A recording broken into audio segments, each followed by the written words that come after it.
అందరికీ వందనం. ముందుగా నిర్మల కిషోర్ను అభినందిస్తూ అమరులకు నివాళులు అర్పిస్తూ ఒక రెండు విషయాలు ప్రధానంగా అది చూస్తా ఉంటే ఒక్కసారి ఉద్యమ కాలానికి పోయినది అందరికీ కూడా అనిపించింది. మళ్ళీ ఆ రోజులు గుర్తుకొచ్చినట్టు అందరికీ అనిపించింది. చాలా అద్భుతంగా ఆ చిత్రీకరించటం, అందుకు కిషోర్ని మళ్ళీ ఒక్కసారి అభినందిస్తూ ఈ ఆత్మహత్యల గురించి రెండు అంశాలు చాలా చర్చ జరిగిన అంశాలు. మొట్టమొదటిది ఏంటంటే అసలు ఆత్మహత్యల మీద సామాజిక శాస్త్రవేత్తలు టన్నుల కొద్ది పుస్తకాలు రాశారు. చాలా పుస్తకాలు తిప్పి చూస్తే అసలు మన తెలంగాణలో జరిగిన ఆత్మహత్యలు ఆ పుస్తకాలన్నీ తప్పని రుజువు చేసి ఒక క్షణం దాటితే ఆత్మహత్య గురించి ఆలోచన పోతుందంటారు. కానీ యాదిరెడ్డి ఒక రోజంతా ప్రయాణం చేసి తెల్లారిపోయి స్థలం వెతుక్కొని అక్కడ సాయంకాలం పూట ఆత్మహత్య చేసుకోవటం అంటే ఆ సిద్ధాంతం అంతా తప్పు అనేది రుజువైపోయింది. ఏదో క్షణికావేశంలో వ్యక్తిగతమైన మానసిక ఒత్తిడికి గురై చనిపోతారని వీళ్ళందరూ కూడా తెలంగాణ కోసమే చనిపోయారు.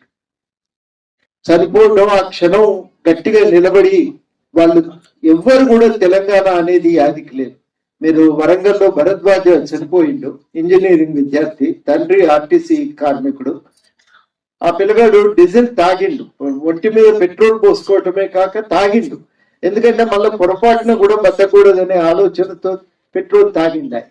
తల్లి ఏడ్చుకుంటా, ఏందిరా నువ్వు, నేను యాదికి రాలేదా, ఎట్లా చచ్చిపోతీవి, నువ్వు ఎంత ధైర్యం చేస్తీవి అని అంటే, తెలంగాణ కోసం నేను చనిపోయినా అని చెప్పి ఆయన చనిపోయే ముందు ప్రకటన చేసి, అట్లా చాలా మంది చనిపోయి వాళ్ళు తెలంగాణ ఈ ఆత్మహత్యలను ప్రత్యేకంగా అధ్యయనం చేయవలసిన అవసరాన్ని ఎత్తి చూపింది.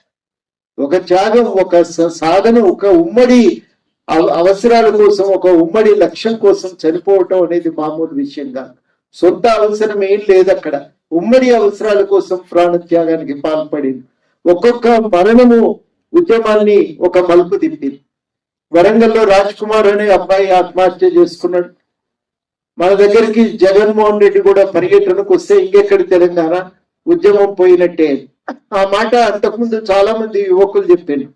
ఆ అబ్బాయి నిరసన తెలుపుతూ ఆత్మహత్య చేసుకున్నాక ఇక జగన్ ను అడ్డుకోకపోతే వృధా అని చెప్పి మొత్తం వరంగల్ ఐక్యమై జగన్మోహన్ రెడ్డి వరంగల్ కు రాకుండా ఆయన యాత్రను అడ్డుకోవటం కూడా మామూలు కాదు.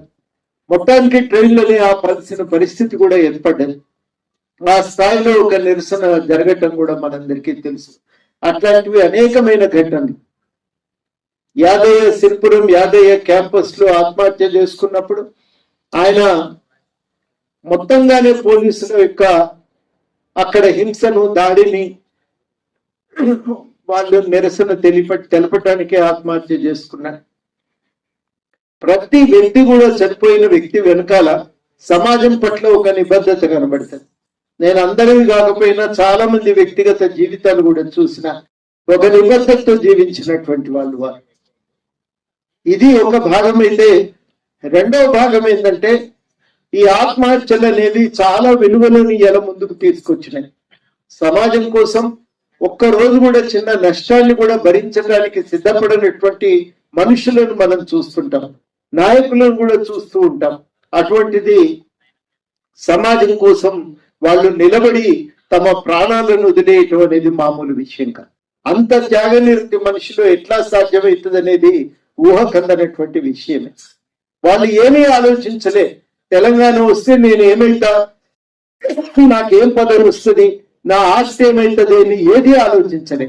వాళ్ళు ఒక్కటే ఆలోచించారు, తెలంగాణ వస్తే అందరం బాగుపడతాం అని తెలంగాణ కోసం ప్రాణత్యాగం చేశారు. ఆ రకంగా మనుషులు ఉన్నటువంటి త్యాగనిరతి ఇవాళ మనం గుర్తు చేసుకోవాలి. అంత త్యాగనిరతితో కొట్లాడినటువంటి వాళ్ళం ఇవాళ కూడా అదే నిబద్ధతతో కనుక నిలబడగలిగితే తెలంగాణ ఇంతకంటే మెరుగైనటువంటి తెలంగాణ మారగలుగుతుంది. ఆ నిబద్ధత మనం వారి నుంచి నేర్చుకోవలసి ఉంది. ఇవాళ ఆరుగురిని మీరు చూసిండ్రు, పరిగెత్తుతూ వస్తున్నటువంటి ట్రైన్ కు ఎదురుగా పోవాలంటే అది ఎంత సాహసం కావాలి. ఆ సాహసంతో ఆయన ట్రైన్ ముందుకు వెళ్ళటం కానీ, లేకపోతే నడి చౌరస్తాలో పెట్రోల్ పోసుకొని తనను తాను తగలబెట్టుకోవటం కానీ, ఇవన్నీ కూడా మామూలు విషయాలేం కావు.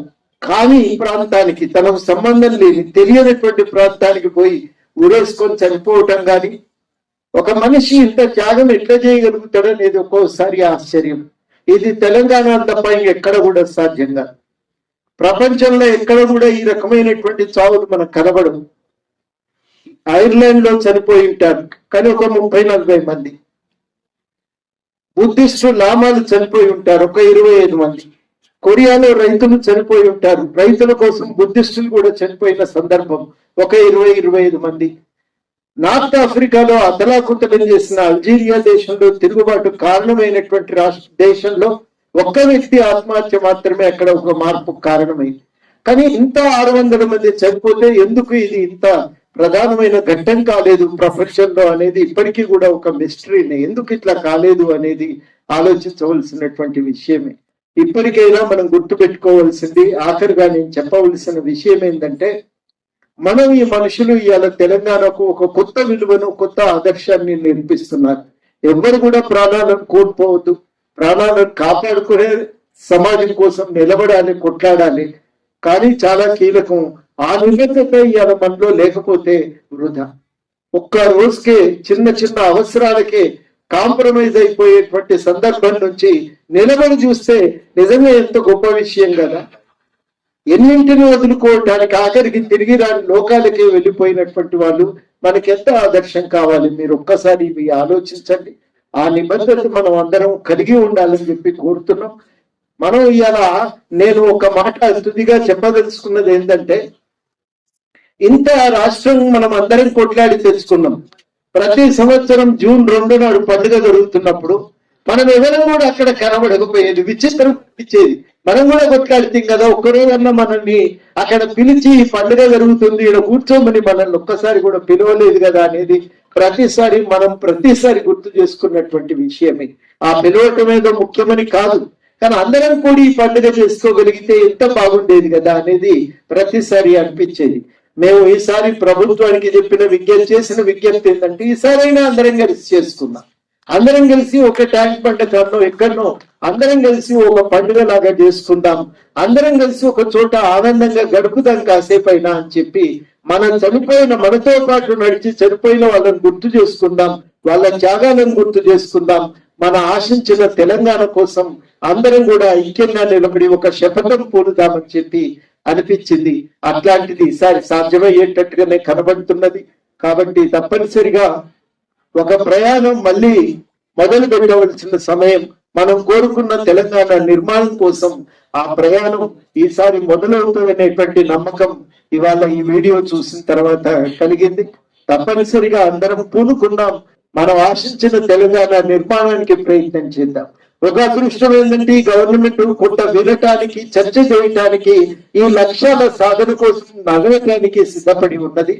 ఆ సిద్ధపడి ఉన్నటువంటి సందర్భాన్ని మనం గుర్తు చేసుకుంటూ, ఆ సందర్భాన్ని ఉపయోగించుకుంటూ మనం ఆశించిన ఒక ప్రజాస్వామిక తెలంగాణ కోసం పూనుకుందామని చెప్పి అందరినీ ఆ త్యాగ ధనులను గుర్తు చేసుకుంటూ ఆ నిబద్ధతతో పనిచేద్దామని అందరినీ ఈ సందర్భంగా అభ్యర్థిస్తూ ఈ అవకాశం ఇచ్చినందుకు కృతజ్ఞతలతో సెలవు. జోహార్ తెలంగాణ, అమరవీరులం.